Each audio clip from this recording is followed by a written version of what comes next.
Bonjour messieurs dames, bienvenue sur AutoZone Réunion pour l'essai de la 4e génération de Kia Sportage. Alors le Kia Sportage est né en 93 sous les traits d'un 4x4 assez rustique. Puis est venue la seconde génération en 2004 qui se présentait un peu sous la forme d'un Tucson déguisé.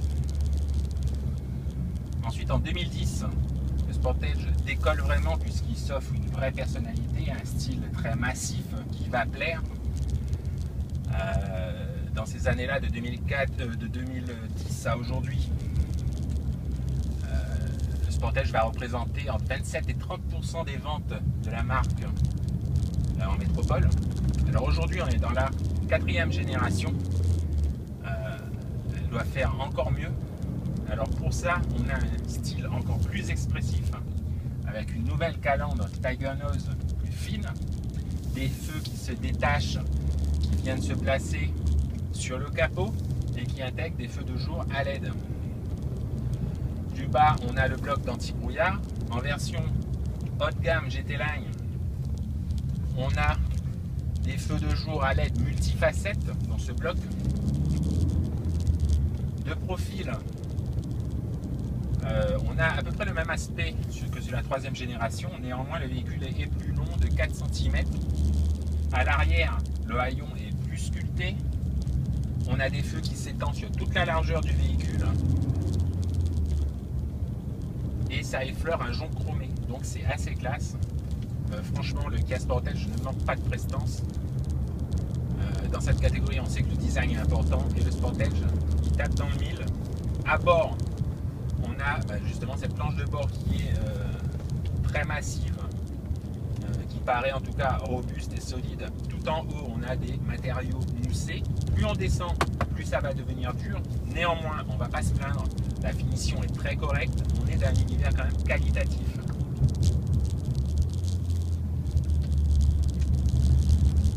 L'habitabilité est très correcte grâce à l'empattement qui a pris aussi quelques centimètres, donc on a un espace aux jambes très appréciable pour les passagers arrière. On a également un dossier de banquette qui est inclinable.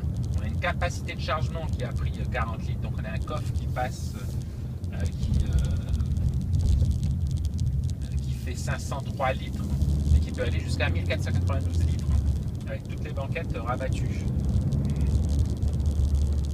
Alors, au niveau de l'équipement, aujourd'hui, on est dans le 2 litres CRDI 136 chevaux en version active.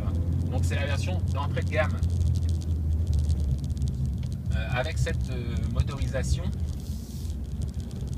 donc en version active, pas d'écran couleur tactile par exemple. C'est dommage, ça nous prive par exemple de la caméra de recul. On a quand même des radars à l'arrière.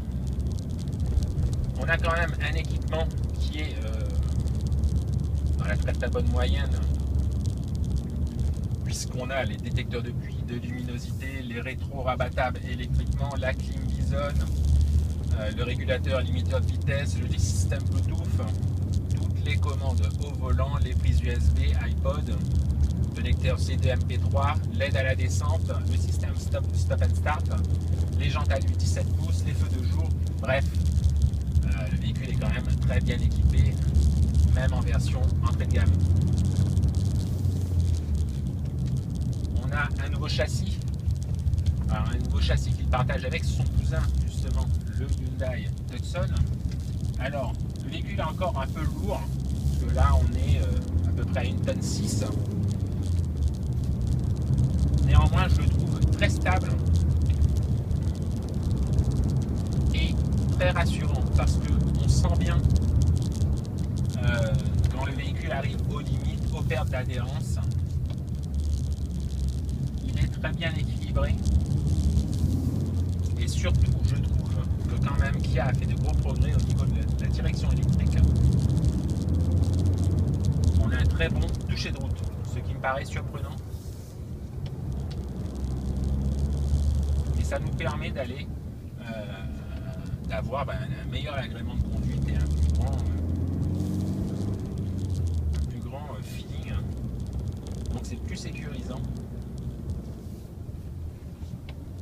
2 litres CRDI 136 chevaux, on le connaît bien. Évidemment, il passe aux normes Euro 6. Et il est toujours très volontaire à mi-régime. En dessous, il n'y a presque rien, sous 1500 tours minute. Et puis il va commencer à s'essouffler vers 3500. Alors, on a 3 moteurs diesel, le 1,7 CRDI de 115 chevaux, finition active, qui va commencer au niveau des tarifs à 28,9. Ensuite, on aura le 2 litres CRDI de roues motrices, version finition active comme aujourd'hui, qui sera à 31,9. On va monter ensuite en gamme à 34,9 pour la 4 roues motrices.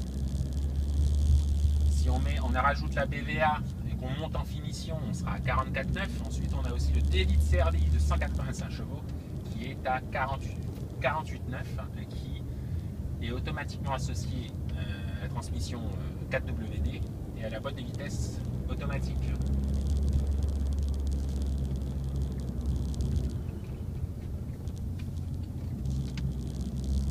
Donc voilà, c'était un petit essai dynamique de ce nouveau Sportage qui a pour mission de garder ses parts de marché dans une catégorie très disputée, vous le savez. Nous on vous dit à bientôt sur AutoDan Réunion pour un prochain essai. À bientôt.